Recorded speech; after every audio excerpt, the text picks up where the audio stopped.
Je voudrais qu'on soit lucide. De un, la société civile de la RDC, ça d'avant des questions, nous avons bien souligné.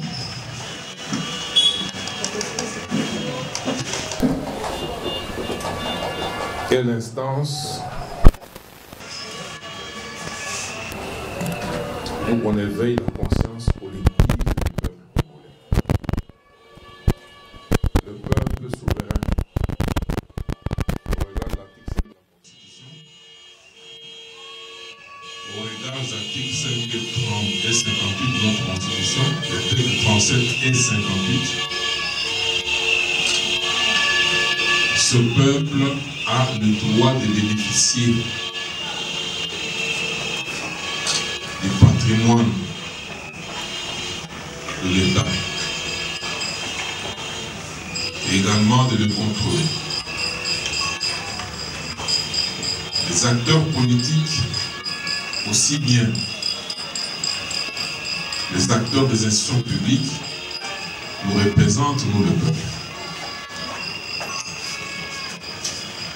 En appelant à l'ordre les acteurs politiques,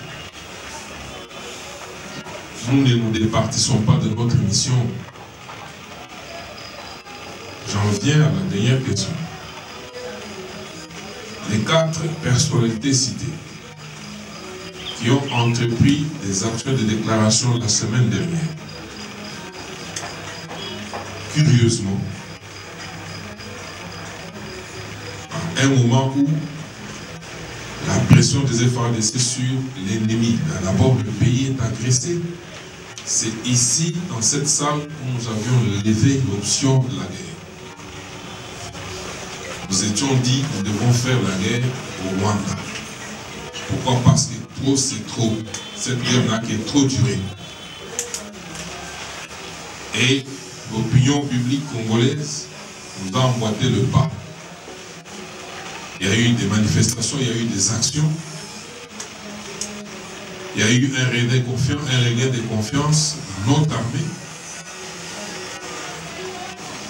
Et nous avions mis, toujours dans cette salle, la communauté internationale devant ses responsabilités. Où elle choisit d'accompagner le Rwanda à l'exploitation illicite de nos minéraux, qui n'a que tout dirait dans les violations des droits de l'homme et des exécutions, où elle choisit parce que le fonds de commerce du Rwanda qui consistait à dire, voilà, à se victimiser face au génocide qu'il a connu,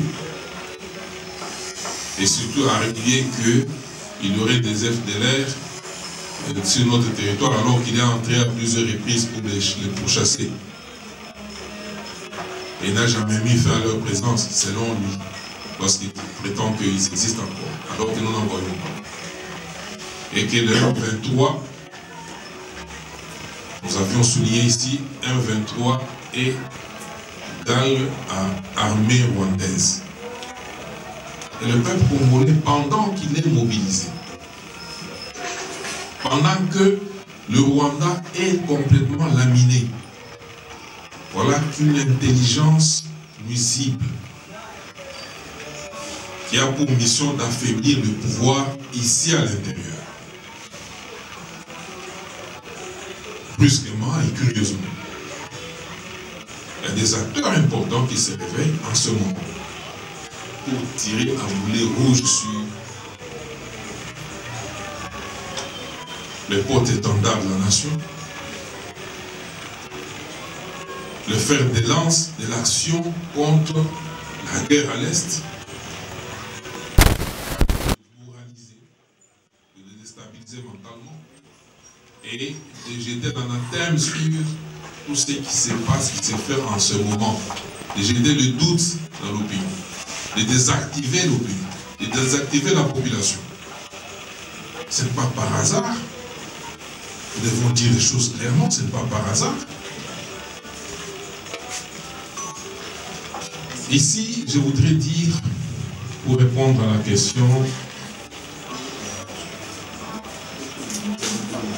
Léopold Matendo. Jean-Marc Kabound est membre de l'Union pour la démocratie et le progrès social.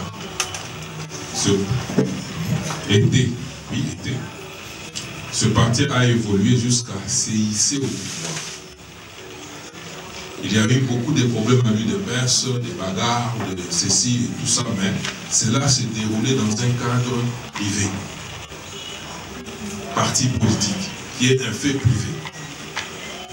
Mais lorsque certains responsables, certains hauts cadres accèdent à la tête des institutions pour le président de la République, qui est aujourd'hui président de la République, chef de l'État. Et l'autre est député, c'est-à-dire membre du Parlement, de l'Assemblée nationale. Dans notre pays, il y a un décret loi du 017 du 3 octobre 2002 portant code de bonne conduite de l'agent public de l'État. Je pense que lorsqu'on accède à ces institutions, on quitte la vie privée, on entre dans les institutions, il faut prendre soin de lire ce code de bonne conduite. Et ce code de bonne conduite dit clairement qui est agent public de l'État. Toute personne qui exerce une activité publique de l'État est ou rémunérée par ce dernier. C'est le cas du président de la République, c'est le cas de M. Jean-Marc Kabound. Qui est membre ou qui est agent public de l'État? On commence par le président de la République. Les membres du gouvernement, les magistrats des gouvernements, les ambassadeurs, etc. Maintenant, qu'est-ce qu'il dit ce coup? M. Félix Tshisekedi, ils ne sont plus à la 12e rue là. Ils sont plus à la 12e rue. Ils sont dans des institutions. Le président est à la tête. Le président de la République, chef de l'État. Il incarne l'État. Et en ce moment, il est en train de mener des actions, une action salvatrice pour le pays. Voilà qu'un autre membre encore d'une institution se réveille, alors qu'en son article 9, ce décret de loi dit ceci. Sur le comportement, il dit l'agent public de l'État se comporte tant dans sa vie publique que privée, de manière à préserver et à renforcer la confiance du public envers l'État et à améliorer son image de marque. L'agent public de l'État doit s'abstenir de tout acte d'improbité et immoral susceptible de compromettre l'honneur et la dignité de ses fonctions, notamment l'ivrognerie, le vagabondage sexuel, l'escroquerie, le vol, le mensonge, la corruption, la concussion. L'agent public, là nous sommes à l'article 19, l'agent public de l'État est tenu à la courtoisie dans son langage. Ses écrits et tous ses actes, il doit faire preuve de sincérité, d'honorabilité, de civilité et de bonne tenue. L'agent public de l'État doit s'abstenir des menaces, des injures, intimidations, harcèlement sexuel ou moral et d'autres formes de violence.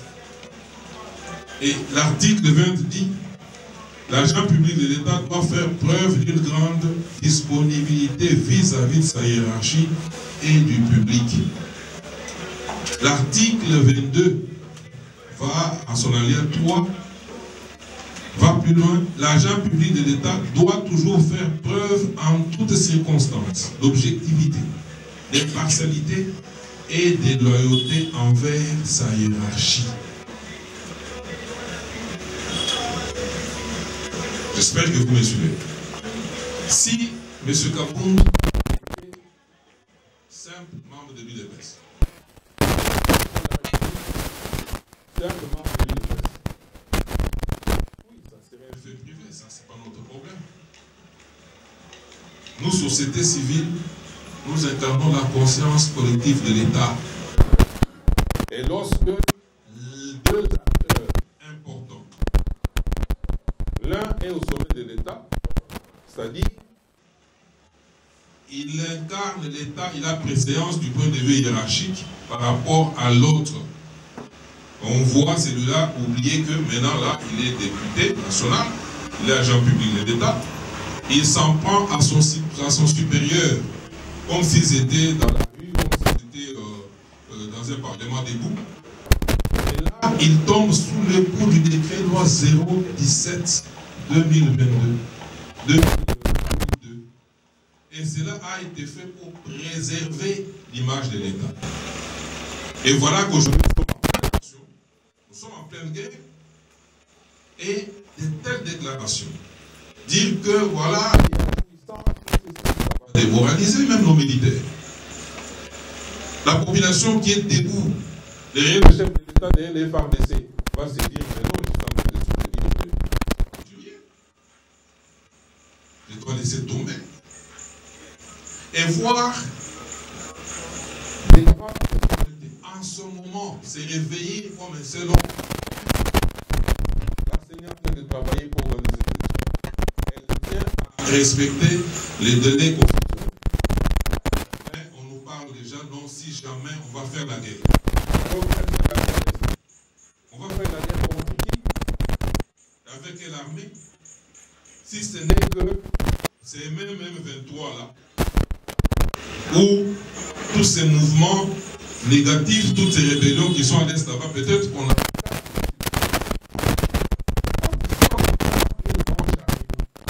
On ne peut pas évoquer la guerre. Ça, c'est des choses qui ne peuvent pas laisser la société civile dans l'indifférence. On ne peut pas rester indifférent devant de telles menaces. Et nous devons tenir notre peuple en alerte. Et il doit savoir distinguer certaines déclarations, certaines prises de position.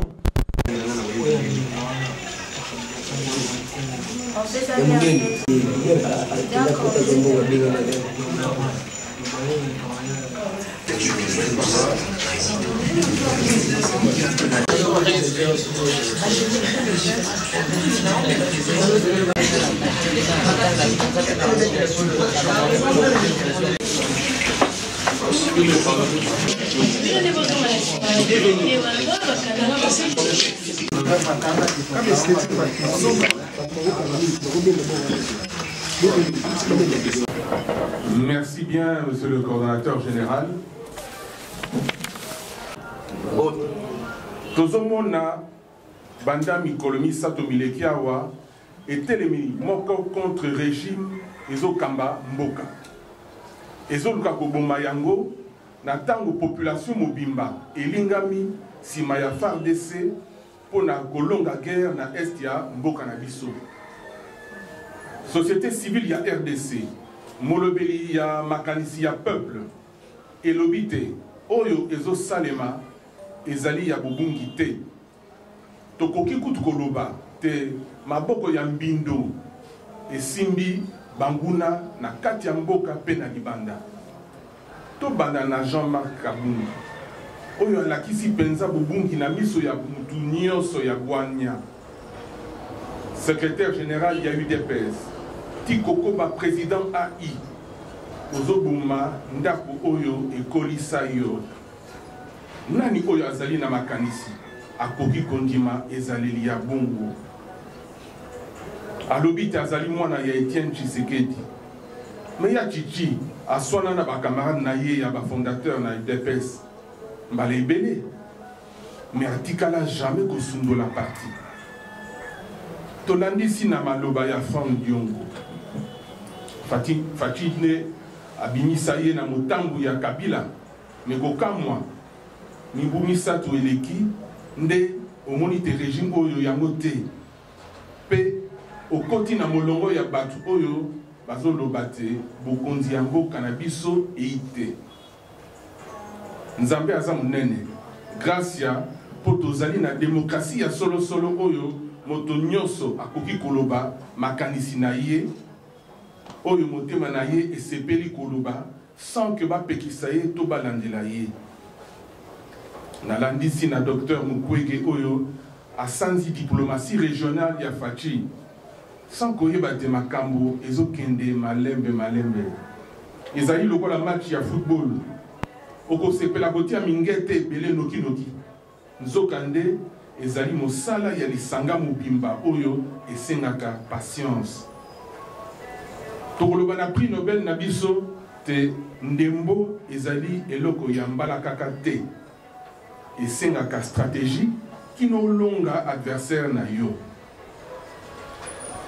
Tokosukisa liloba na biso ya lelo na Nzabolo Shadari oyo azo menacer pouvoir te soki élection est limitée na 2023 akosenga population etelemela Fachi peto kota na guerre epai na ye tina ya démocratie ezalaka te mpo na ye eloko nyonso esukaka kaka na épreuve de force to bitumba.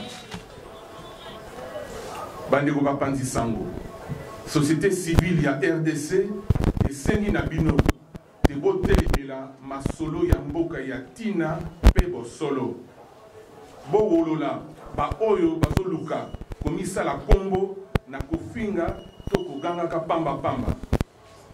Viva RDC pe nzamba batela FARDC botondi mingi bandeko.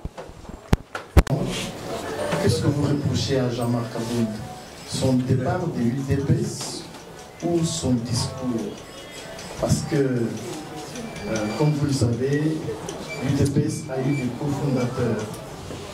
Aujourd'hui, les cofondateurs, tous ne sont pas ensemble.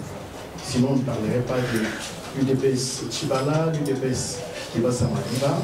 Alors, qu'est-ce que vous reprochez à Jean-Marc Aboud? De partir de l'UDPS ou bien son discours? Merci. Position politiquement pour défendre le régime en place. Alors, il faut savoir, la société civile de la RDC est élue un mouvement politique qui défend le régime en place et les aspirations du peuple. Merci. Démocratie. Tout le monde a le droit d'exprimer son opinion. Ne pas que ces 4 Congolais à la personne de Jean-Marc Aboud, Emmanuel Shadari, Franck Diongo ainsi que le docteur Mukwege ont aussi le droit d'exprimer leur opinion, même en public. Voilà, merci. Pour la première série, monsieur le coordonnateur général. Parce qu'en ce moment, c'est comme si nous étions dans un mercato. On sent que les élections approchent. On sent peut-être qu'il y aura des maniements ou ceci, et il y a une cavalcade qui se déclenche. Les uns vont dans tous les sens pour se positionner et chercher à se retrouver. Ça, c'est juste se retrouver.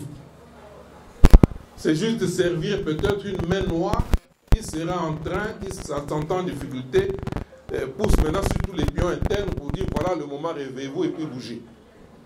Et nous le sentons, et dans la population, la consternation, et c'est cette consternation que nous sommes appelés à traduire ici. Je crois voir rejoindre les 3 questions.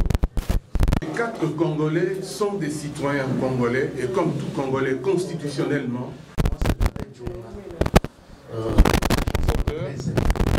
Berthe Djonga, Agence Congo Presse Info, diffusée sur RTNCV et Congo Média. La première préoccupation je m'adresse à la société.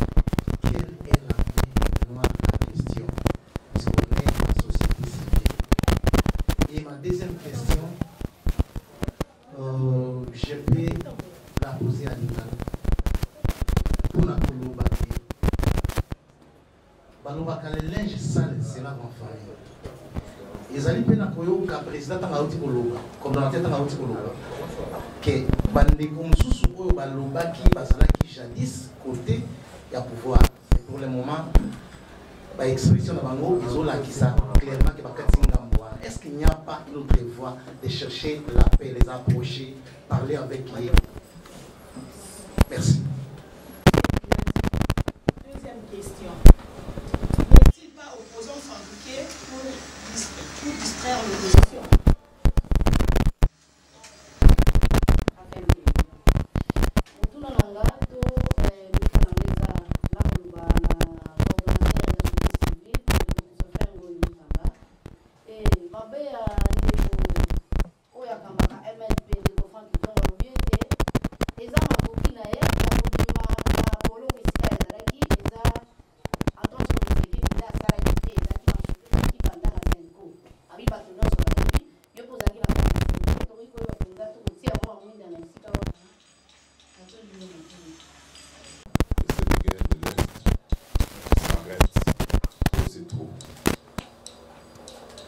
Cette guerre a duré pourquoi? Aujourd'hui, tout le monde sait qu'il y a eu des complicités internes et externes. C'est comme un virus. In situ. Pour sa propagation, il se nourrit de la matière à l'intérieur même de la cellule. Alors que il vit, il continue à détruire la cellule. S'il n'y avait pas de cette guerre qui est une agression externe. Imaginez le potentiel militaire des soi-disant des pseudo-simples mouvements armés ou rébellions. Mais ils ont du matériel dévolu aux grandes armées.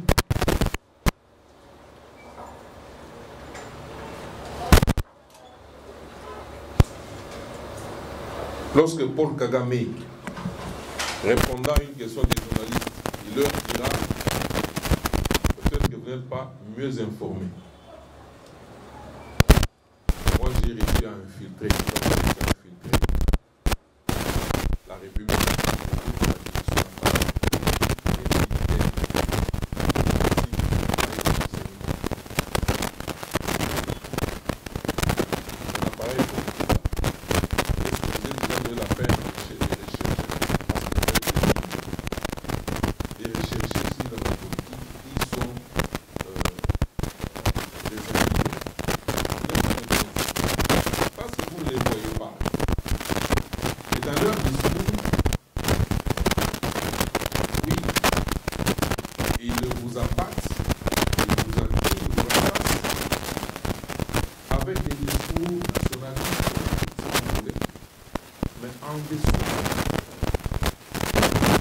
Lorsqu'il faut attaquer le mal qui nous vient de l'extérieur, ils ne le font pas. Vous savez très bien, moi je ne vous apprends rien. Vous connaissez un politicien, un autre moindre, jusqu'à présent, n'ont pas laissé un seul petit doigt pour dire au Rwanda, et trop c'est tout. Vous devez arrêter. Ce n'est pas moi qui vous l'apprends. Y a-t-il des politiciens qui n'ont pas encore, qui ne sont pas encore joints à la volonté du peuple de voir cette guerre-là se terminer? Et s'ils ne le font pas, vous croyez qu'ils ne le font pas pourquoi? C'est tout simplement parce qu'ils sont à la solde des puissances étrangères. D'autres se bousculent pour pérenniser cette infiltration-là en occupant à travers des élections ou autrement le sommet de l'État. Et c'est pour servir les Congolais ou bien servir ces puissances étrangères. Aujourd'hui, nous sommes dans la surface de réparation. Aujourd'hui, le peuple congolais veut voir la guerre de l'Est se terminer. Mais c'est pendant qu'on tire, tout le monde a le regard, a la pression exercée sur le Rwanda, dans une certaine mesure l'Ouganda. Mais ici en interne, on veut dire au peuple, ce n'est pas ça la préoccupation. La préoccupation, écoutez, on vous gère mal, on vole l'argent, on fait ceci. Donc, oubliez d'abord ce qui se passe là-bas. Chassons ceux qui sont là, activons-nous à les chasser, Parce qu'ils volent, ils gèrent mal et tout ça, activons-nous à les chasser. Laissons d'abord la guerre de l'autre côté. Dans le speech, par exemple, de Jean-Marc Kaboun, combien de fois a-t-il cité l'agression de l'FARDC? Dans le speech de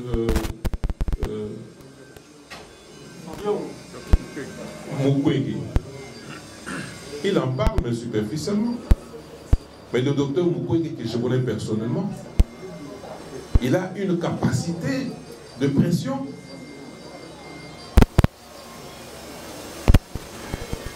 Chadari, au lieu de se préoccuper du fait que le pays est en guerre aujourd'hui, mais lui envisage même de faire la guerre, de faire la guerre à ceux qui font tout pour que la guerre se termine. Lui va leur faire la guerre. Est-ce que vous ne pouvez pas comprendre qu'il y a une intelligence, il y a ses ramifications aussi bien à l'intérieur qu'à l'extérieur du pays? Où il faudrait ici que je vous cite les noms. Il y a une main noire, je persiste et je signe. Il y a des gens qui sont à la solde de nos agresseurs. Et c'est leur branche politique ici à l'intérieur du pays. Et ça doit préoccuper le peuple congolais. Et ça nous préoccupe au plus loin, au plus haut point, nous, société civile et RDC. Il a bel et bien une main noire. C'est une option. C'est une option qui a toujours été de mise. Moi, je connais personnellement des amis. Je connais Kaboun, je connais Franck. Je suis surpris, moi, je suis surpris de les voir aujourd'hui se réveiller et je suis certain que ce n'est pas tellement de leur propre volonté. Ils ont été poussés quelque part. Et si les gens sont poussés à entreprendre ou à prendre une position, à entreprendre certaines actions de déstabilisation, ça peut être aussi pour ce que tout le monde ou des gens d'aucuns réclament, pendant que les élections pointent à l'horizon, il y en a qui réclament le dialogue. Peut-être pour aller sur cette piste-là, mais y a-t-il eu combien de dialogues dans ce pays? Allons-nous continuer à éviter, au lieu d'aller droit au but, aller vers les élections, nous contournons, nous allons vers le dialogue, et puis les gens se partagent des postes de responsabilité, et en le faisant, ils vont nous dire que non, il s'agit d'une transition. Parce que tous sont conscients qu'après cette transition devra venir au schéma normal. Mais aujourd'hui, nous sommes dans le schéma normal. Continuons avec ce schéma-là. Nous devons considérer que nous sommes au service du peuple. Même si nous ne retrouvons pas, le pays doit marcher, doit fonctionner. Et il ne s'agit pas, nous pensons en tant que société civile, oui, si les gens reviennent à la raison, il y a lieu, mais lorsque le discours adopté, c'est un discours de rupture. C'est un discours de rupture. Ce n'est pas une main tendue, mais c'est une rupture.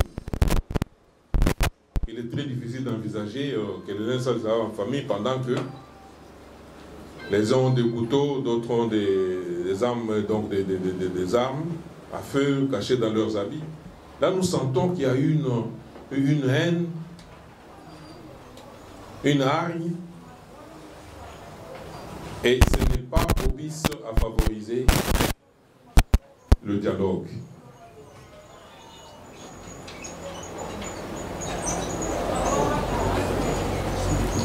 Là, sans embâche, j'ai dit clairement que Jean-Marc Kaboun a menti.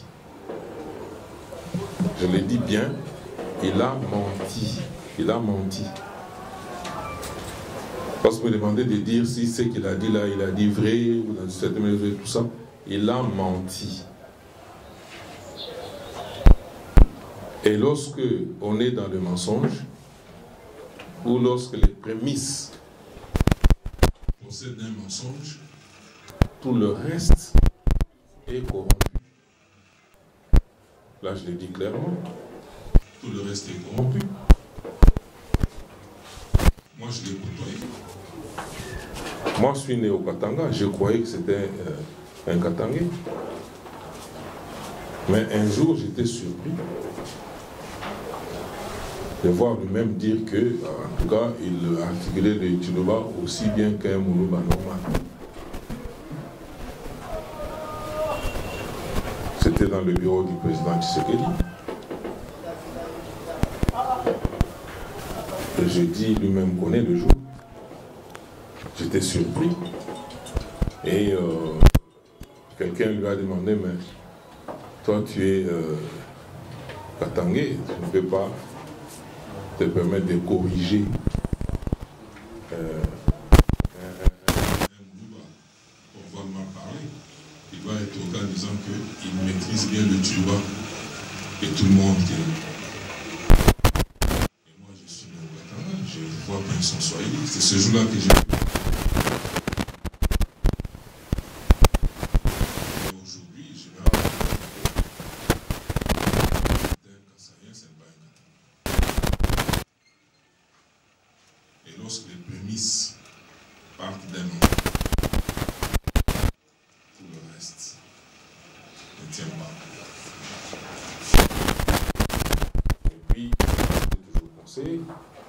Je l'ai toujours conseillé. J'ai de très bons rapports avec.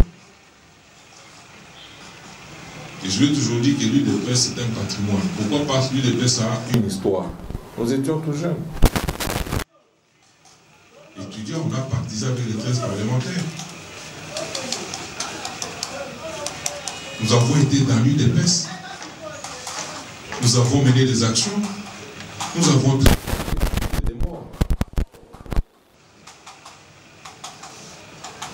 Moi, j'ai été un grand acteur, j'étais au front, j'étais dans une situation où on a... Dieu merci, je ne suis pas mort, mais des gens sont morts à côté de moi, je les ai portés. Pendant qu'ils m'ont parlé,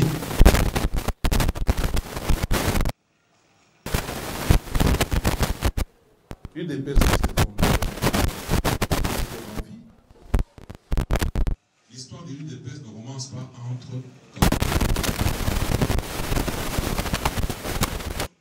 Et si aujourd'hui on doit oublier tout ce passé-là, on doit avoir la mémoire de tous ceux qui sont morts.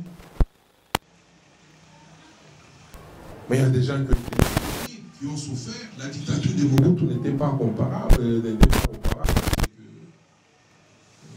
d'aucuns pensent.